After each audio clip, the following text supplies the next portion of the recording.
Hi everyone, ಇತ್ತೀಚಿನ ದಿನಗಳಲ್ಲಿ ನಾವು ಮಾರ್ಕೆಟ್ ಅನ್ನು ನೋಡಿದ್ರೆ ಒಂದು ರೆಡ್ ನಲ್ಲಿ ಕ್ಲೋಸ್ ಆಗ್ತಿರೋದನ್ನ ಗಮನಿಸ್ತಾನೆ ಇದೀವಿ. ಅಂಡ್ ಈ ಒಂದು ಡೌನ್ ಫಾಲ್ ಪೀರಿಯಡ್ ನಲ್ಲಿ ಇನ್ವೆಸ್ಟರ್ಸ್ ಗಳು ಕ್ವಾಲಿಟಿ ಸ್ಟಾಕ್ಸ್ ನ ಡಿಸ್ಕೌಂಟ್ ನಲ್ಲಿ ಬೈ ಮಾಡಬೇಕು ಅಂತ ಟ್ರೈ ಮಾಡ್ತಾನೆ ಇದ್ದಾರೆ. ಸೊ ಹಾಗಾಗಿ ನಾವು 5 ಹೈ ROC ಇರುವಂತಹ ಸ್ಟಾಕ್ಸ್ ಗಳನ್ನ ನಿಮ್ಮ ಮುಂದೆ ತರ್ತಾ ಇದೀವಿ. ಇಲ್ಲಿ ROC ಅಂತ ಅಂದ್ರೆ ಫೈನಾನ್ಷಿಯಲ್ ರೇಷಿಯೋ, ಅಂದ್ರೆ ಹೇಗೆ ಒಂದು ಕಂಪನಿ ಕ್ಯಾಪಿಟಲ್ ನ ಎಫಿಷಿಯಂಟ್ ಆಗಿ ಯುಟಿಲೈಸ್ ಮಾಡಿಕೊಂಡು ಒಂದು ರಿಟರ್ನ್ಸ್ ಜನರೇಟ್ ಮಾಡಬಹುದು ಅಂತ ಈ ರೇಷಿಯೋ ಅಂತ ನಾವು ತಿಳ್ಕೊಳ್ಬಹುದು. ಇಲ್ಲಿ ಯಾವೆಲ್ಲ ಕಂಪನೀಸ್ ನಾವು ಕನ್ಸಿಡರ್ ಮಾಡಿದೀವಿ ಅಂತ ಅಂದ್ರೆ market capitalisation more than 5,000 crores and return on capital employed ಬಂದು ಮೋರ್ ದನ್ 40%. ಇನ್ನು ಡೆಟ್ ಟು ಇಕ್ವಿಟಿ ರೇಷಿಯೋ ಇಲ್ಲಿ ಲೆಸ್ ದನ್ 1 ಇರುವಂತಹ ಒಂದು ಸ್ಟಾಕ್ಸ್ ಕಂಪನೀಸ್ ಗಳನ್ನ ನಾವು ತೆಗೆದುಕೊಂಡಿದೀವಿ. ಇನ್ನು ಇಲ್ಲಿ ಕನ್ಸಿಡರ್ ಮಾಡಿರುವಂತಹ ವ್ಯಾಲ್ಯೂಸ್ ಬಂದು 16th June 2020 ಆಗಿರುತ್ತೆ. ಇನ್ನು ಒಂದು ಹೈಯೆಸ್ಟ್ ಡಿಸ್ಕೌಂಟ್ ಇರುವಂತಹ ಸ್ಟಾಕ್ಸ್ ಗಳನ್ನ ನಾವು ವಿಡಿಯೋದ ಕೊನೆಯಲ್ಲಿ ಡಿಸ್ಕಸ್ ಮಾಡಿದೀವಿ. ಸೊ ಹಾಗಾಗಿ ಯಾವುದೇ ಕಾರಣಕ್ಕೂ ಒಂದು ಈ ವಿಡಿಯೋನ ಫುಲ್ ನೋಡೋದು ಮಿಸ್ ಮಾಡ್ಕೊಳ್ಬೇಡಿ, ಇಂಪಾರ್ಟೆಂಟ್ ಅಪ್ಡೇಟ್ ನ ಮಿಸ್ ಮಾಡ್ಕೊಳ್ತೀರಾ. ಅಂಡ್ ಇನ್ನು ಯಾರು ಗ್ರೋ ಕನ್ನಡ ಯೂಟ್ಯೂಬ್ ಚಾನಲ್ ನ ಸಬ್ಸ್ಕ್ರೈಬ್ ಮಾಡಿಲ್ಲ, ಸಬ್ಸ್ಕ್ರೈಬ್ ಮಾಡಿ ಹಾಗೂ ಬೆಲ್ ಐಕನ್ ಕ್ಲಿಕ್ ಮಾಡಿ. ಸೊ ನಾವು ಯಾವುದೇ ತರ ವಿಡಿಯೋಸ್ ಹಾಕಿದಾಗ ನಿಮಗೆ ನೋಟಿಫಿಕೇಶನ್ಸ್ ಬರುತ್ತೆ, ಮಿಸ್ ಮಾಡ್ಕೊಳ್ಳದೆ ನಿಮ್ಮ ನಾಲೆಜ್ ನ ರೆಗ್ಯುಲರ್ ಆಗಿ ಅಪ್ಡೇಟ್ ಮಾಡ್ಕೊಳ್ಬಹುದು. ಇನ್ನು ಫಸ್ಟ್ ಕಂಪನಿ ಬಂದು ಬಾಲಾಜಿ ಮೈನ್ಸ್ ಲಿಮಿಟೆಡ್. ಈ ಒಂದು ಕಂಪನಿ ಸ್ಪೆಷಲ್ ಕೆಮಿಕಲ್ಸ್ ಆಗಿರ್ಬೋದು, ಮೆಥಿಲಮೈನ್, ಇಥಿಲಮೈನ್ ಹಾಗೂ ಒಂದು ಫಾರ್ಮಾ ಎಕ್ಸ್ಪ್ರೆಷನ್ಸ್ ಗಳನ್ನ ಮ್ಯಾನುಫ್ಯಾಕ್ಚರ್ ಮಾಡುತ್ತೆ. ಇನ್ನು ಕಂಪನಿಯ ROC ಇಲ್ಲಿ 50.19% ಆಗಿದ್ದು 52 ವೀಕ್ಸ್ ಹೈಗೆ ನೋಡಿದ್ರೆ 45.06% ಡಿಸ್ಕೌಂಟ್ ನಲ್ಲಿ ಈ ಒಂದು ಸ್ಟಾಕ್ ಟ್ರೇಡ್ ಆಗ್ತಾ ಇದೆ. ಸೊ ಕಂಪನಿಯ ಒಂದು ಸ್ಟ್ರೆಂತ್ ಅಂತ ನೋಡೋದಾದ್ರೆ ಮೈನ್ಸ್ ಇಂಡಸ್ಟ್ರಿಯಲ್ಲಿ ಇರುವಂತಹ ಒಂದು ಲೀಡರ್ಶಿಪ್ ಪೊಸಿಷನ್ ಅಂತಾನೆ ಹೇಳ್ಬೋದು. ಜೊತೆಗೆ ಇಂಡಿಯಾದಲ್ಲೇ ಇದು ಅಲಿಫ್ಯಾಟಿಕ್ ಮೈನ್ಸ್ ಹಾಗೂ ಇದರ ಒಂದು ಡೆರಿವೇಟಿವ್ ಪ್ರಾಡಕ್ಟ್ಸ್ ನಲ್ಲಿ ಲಾರ್ಜೆಸ್ಟ್ ಮ್ಯಾನುಫ್ಯಾಕ್ಚರ್ ಆಗಿದೆ. ಇನ್ನು ಏಮಿನ್ ಇಂಡಸ್ಟ್ರಿ ಒಂದು ಅಲಿಗೋಪೊಲಿಸಿ ಸ್ಟ್ರಕ್ಚರ್ ನ ಫಾಲೋ ಮಾಡ್ತಿದೆ. ಅಂದ್ರೆ ಒಂದು ಈ ಒಂದು ಮಾರ್ಕೆಟ್ ನಲ್ಲಿ ವೆರಿ ಫ್ಯೂ ಸಪ್ಲೈಸ್ ಡಾಮಿನೇಟ್ ಆಗಿದ್ದಾರೆ. ಸೊ ಹಾಗಾಗಿ ಕಾಂಪಿಟೇಷನ್ ಇಲ್ಲಿ ತುಂಬಾನೇ ಕಡಿಮೆ ಇರುತ್ತೆ. ಇದ್ರ ಜೊತೆಗೆ ಒಂದು ಸ್ಪೆಷಾಲಿಟಿ ಕೆಮಿಕಲ್ಸ್ ನ ನೋಡಿದ್ರೆ ಈ ಒಂದು ಕಂಪನಿ ಸೋಲ್ ಪ್ರೊಡ್ಯೂಸರ್ ಆಗಿದೆ. ಸೊ ಹಾಗಾಗಿ ಕಾಂಪಿಟೇಷನ್ ಇಂದಾನೆ ಹೊರಗೆ ಬಂದಿದೆ ಅಂತ ಹೇಳ್ಬೋದು. ಇದ್ರ ಜೊತೆಗೆ ಕಂಪನಿಯ ಡೈವರ್ಸಿಫೈಡ್ ಪೋರ್ಟ್ಫೋಲಿಯೋ ಒಂದು ಸ್ಟ್ರಾಟಜಿಕ್ ರಿಸ್ಕ್ ನ ಕಡಿಮೆ ಮಾಡ್ತಾ ಇದೆ ಅಂತ ಹೇಳ್ಬೋದು. ಸೊ ಕಂಪನಿಯ ಒಂದು ರೆವೆನ್ಯೂ ಬ್ರೇಕಪ್ ನೋಡಿದ್ರೆ 51% ರೆವೆನ್ಯೂ ಇಲ್ಲಿ ಫಾರ್ಮಾ ಸೆಕ್ಟರ್ಸ್ ಇಂದ ಬರ್ತಾ ಇದೆ. ಇನ್ನ 26% ಬಂದು ಆಗ್ರೋ ಇಂಡಸ್ಟ್ರಿ ಇಂದ ಬರ್ತಾ ಇದೆ. ಇದ್ರ ಜೊತೆಗೆ ಕಂಪನಿ ಒಂದು ಅದರ್ ಎಂಡ್ ಯೂಸರ್ ಇಂಡಸ್ಟ್ರಿಗೂ ಸಹ ಒಂದು ಪ್ರಾಡಕ್ಟ್ಸ್ ನ ಕೊಡ್ತಾ ಇದೆ. ಸೊ ಫಾರ್ ಎಕ್ಸಾಂಪಲ್ ನೋಡಿದ್ರೆ ಡೈಸ್ ಆಗಿರ್ಬೋದು, textiles, so water treatment chemicals, paint, ಇನ್ನು animal industries, oil, gas, so ಹೀಗೆ ಹಲವಾರು ಒಂದು ಪ್ರಾಡಕ್ಟ್ಸ್ ಗಳನ್ನು ಸಹ ಕೊಡ್ತಾ ಇದೆ. ಇನ್ನು ಕಂಪನಿಯ ವೀಕ್ನೆಸ್ ಅಂತ ನಾವು ನೋಡಿದ್ರೆ ಇಲ್ಲಿ ಒಂದು ಅಕೌಂಟ್ ರಿಸೀವಬಲ್ ಜಾಸ್ತಿ ಆಗ್ತಾ ಇದೆ.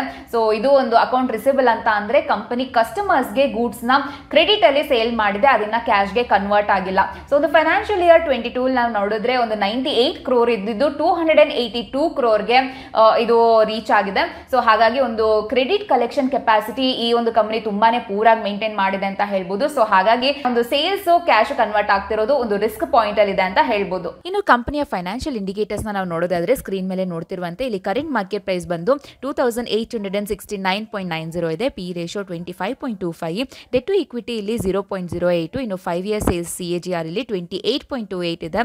ಇನ್ನು ROE percentage 34.36, 1 year return percentage 9.25%, ಇನ್ನು 5 years ರಿಟರ್ನ್ಸ್ ಇಲ್ಲಿ 52% ಇದೆ.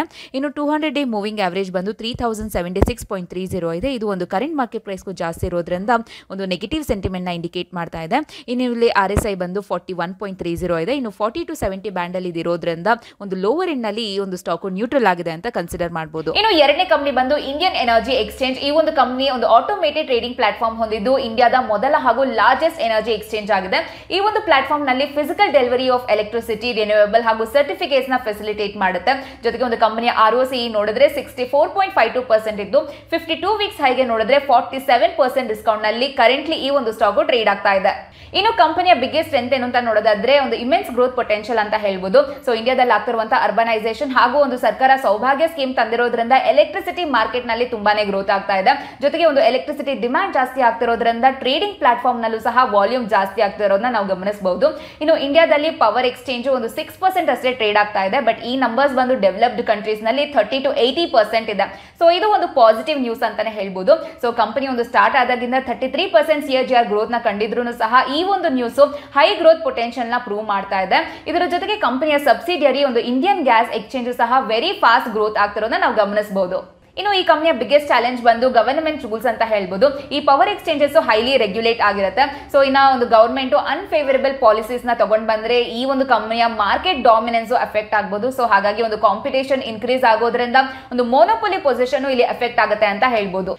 ಇನ್ನು ಈ ಕಂಪನಿಯ ಫೈನಾನ್ಷಿಯಲ್ ಇಂಡಿಕೇಟರ್ಸ್ನ ನಾವು ನೋಡೋದಾದ್ರೆ ಸ್ಕ್ರೀನ್ ಮೇಲೆ ನೋಡ್ತಿರುವಂತೆ ಇಲ್ಲಿ current market price 169, P ratio 50.2, debt to equity ಇಲ್ಲಿ 0.01 ಇದೆ, 5 ಇಯರ್ ಸೇಲ್ಸ್ CAGR ಇಲ್ಲಿ 16.5%, ಇನ್ನು ROE 49.5% ಇದೆ, 1 ಇಯರ್ ರಿಟರ್ನ್ಸ್ ಇಲ್ಲಿ -36.78%, 5 ಇಯರ್ಸ್ ರಿಟರ್ನ್ಸ್ ಇಲ್ಲಿ 0 ಆಗಿದ್ದು 200 ಡೇ ಮೂವಿಂಗ್ ಆವರೇಜು 203.84 ಇದೆ. ಇದು ಒಂದು ಕರೆಂಟ್ ಮಾರ್ಕೆಟ್ ಪ್ರೈಸ್ಗೂ ಜಾಸ್ತಿ ಇರೋದ್ರಿಂದ ನೆಗೆಟಿವ್ ಸೆಂಟಿಮೆಂಟ್ನ ಇಂಡಿಕೇಟ್ ಮಾಡ್ತಾ ಇದೆ.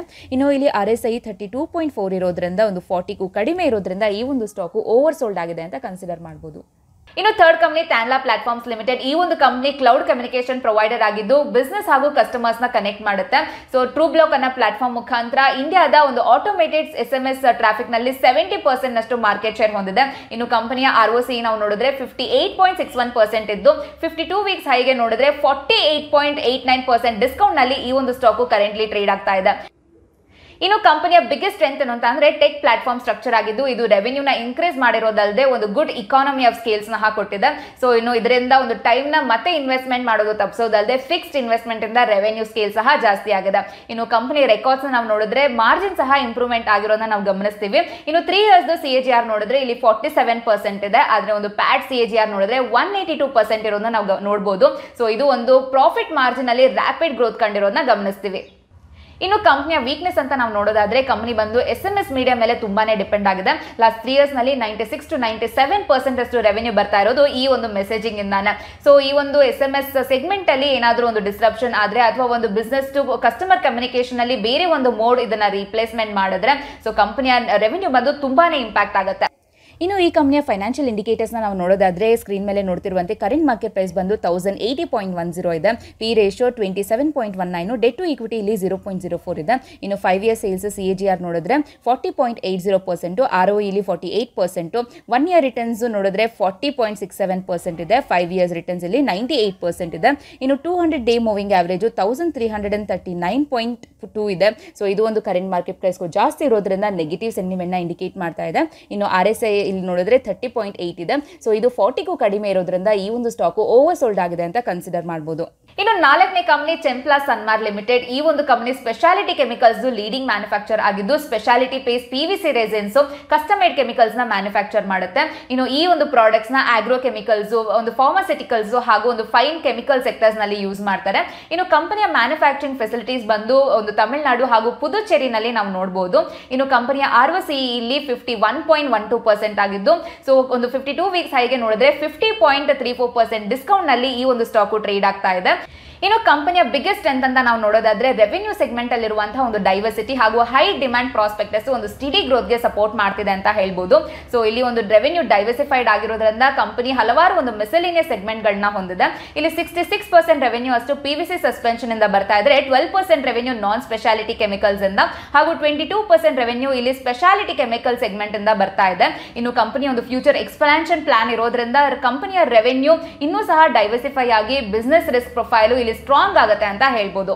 ಇನ್ನು ಕಂಪನಿಯ ಮೇಜರ್ ವೀಕ್ನೆಸ್ ಏನು ಅಂತ ಅಂದ್ರೆ ಇದು PVC ಮೇಲೆ ತುಂಬಾನೇ ಡಿಪೆಂಡ್ ಆಗಿದೆ. PVC ಪ್ರೈಸಸ್ ಇಲ್ಲಿ ಫ್ಲಕ್ಚುಯೇಟ್ ಆದ್ರೆ ಆಪರೇಟಿಂಗ್ ಪ್ರಾಫಿಟಬಿಲಿಟಿ ವೇರಿ ಆಗ್ತಾ ಹೋಗುತ್ತೆ. ಇದರ ಜೊತೆಗೆ ಒಂದು PVC ಇಂಪೋರ್ಟ್ ಮಾಡೋದಕ್ಕೆ 10% ಡ್ಯೂಟಿ ಇದೆ. ಸೊ ಇಲ್ಲಿ ಒಂದು ರೆಗ್ಯುಲೇಟರಿ ಏನಾದರೂ ಚೇಂಜ್ ಆಗಿ IS ಡ್ಯೂಟಿ ಸ್ಟ್ರಕ್ಚರ್ ಚೇಂಜ್ ಆದ್ರೆ ಒಂದು ಆಪರೇಟಿಂಗ್ ಮಾರ್ಜಿನ್ ಮೇಲೆ ನೆಗೆಟಿವ್ ಇಂಪ್ಯಾಕ್ಟ್ ಆಗೋದನ್ನ ನಾವು ಗಮನಿಸಬಹುದು.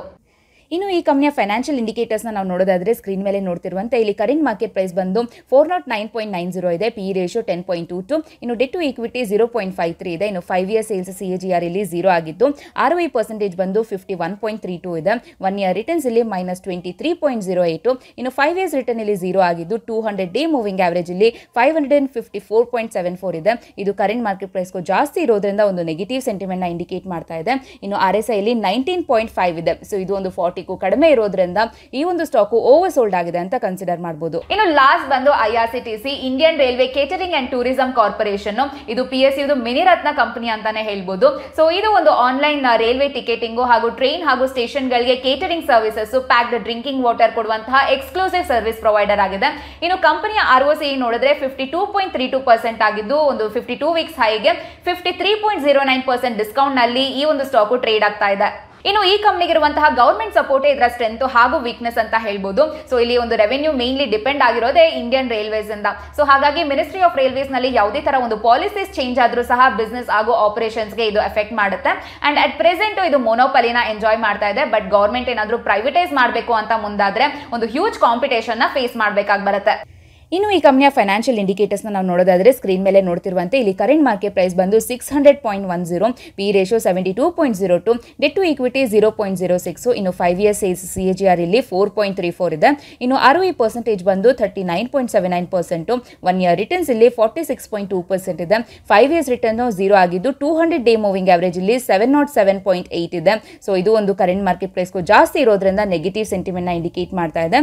ಇನ್ನು RSI 14 ಇಲ್ಲಿ 28 ಇದ್ದು ಸೊ ಇದು ಒಂದು 40ಗೂ ಕಡಿಮೆ ಇರೋದ್ರಿಂದ ಈ ಒಂದು ಸ್ಟಾಕ್ ಓವರ್ ಸೋಲ್ಡ್ ಆಗಿದೆ ಅಂತ ಕನ್ಸಿಡರ್ ಮಾಡಬಹುದು. ಸೊ ಇದು 5 ಸ್ಟಾಕ್ಸ್ ಗಳು ಒಂದು 52 ವೀಕ್ಸ್ ಹೈಗೆ ನೋಡಿದ್ರೆ ಹೈ ಡಿಸ್ಕೌಂಟ್ ಹಾಗೂ ಹೈ ಒಂದು ROC ಇರುವಂತಹ ಕಂಪನೀಸ್ ಗಳು. ಸೊ ಇನ್ನೊಂದೇನು ರಿಮೈಂಡ್ ಮಾಡಕ್ ಇಷ್ಟಪಡ್ತೀವಿ ಅಂತ ಅಂದ್ರೆ ನಾನಿಲ್ಲಿ ಹೇಳಿರೋ ಮಾಹಿತಿ ಎಜುಕೇಶನಲ್ ಪರ್ಪಸ್ ಗೆ ಮಾತ್ರ, ಯಾವುದೇ ತರದ ಬೈಸೆಲ್ ರೆಕಮೆಂಡೇಶನ್ಸ್ ಇಲ್ಲ. ನೀವೆಲ್ಲಾದ್ರೂ ಹೂಡಿಕೆ ಮಾಡಕ್ ಮುಂಚೆ ಪ್ರಾಪರ್ ಆಗಿ ಅನಲೈಸ್ ಮಾಡಿ ಡಿಸಿಷನ್ಸ್ ನ ತಗೊಳ್ಳಿ. ನಿಮ್ಮ ಡಿಸಿಷನ್ಸ್ ಗಳಿಗೆ ನೀವೇ ಜವಾಬ್ದಾರರಾಗಿರ್ತೀರಾ. Because stock market investment subject to market risk. And ಇನ್ನೊಂದೇನು ಅಪ್ಡೇಟ್ ಅಂತ ಅಂದ್ರೆ ಟೆಲಿಗ್ರಾಮ್ ನಲ್ಲೂ ಸಹ ಗ್ರೋ ಚಾನಲ್ ಇದೆ. ಅದರಲ್ಲಿ market updates, news, interesting blogs ಗಳನ್ನ ಕೊಡ್ತಾನೆ ಇರ್ತೀವಿ. ಡಿಸ್ಕ್ರಿಪ್ಷನ್ ಬಾಕ್ಸ್ ನಲ್ಲಿ ಲಿಂಕ್ ಇದೆ. ಯಾರಿನ ಜಾಯಿನ್ ಆಗಿಲ್ಲ ಜಾಯಿನ್ ಆಗಿ.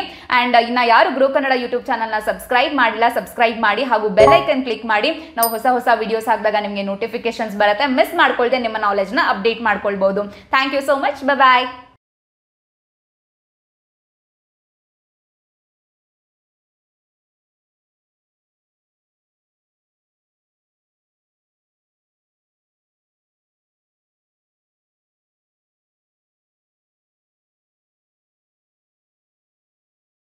Investment in securities market are subject to market risks. Read all the related documents carefully before investing. Please read the risk disclosure documents carefully before investing in equity shares, derivatives, mutual fund, and or other instruments traded on the stock exchanges.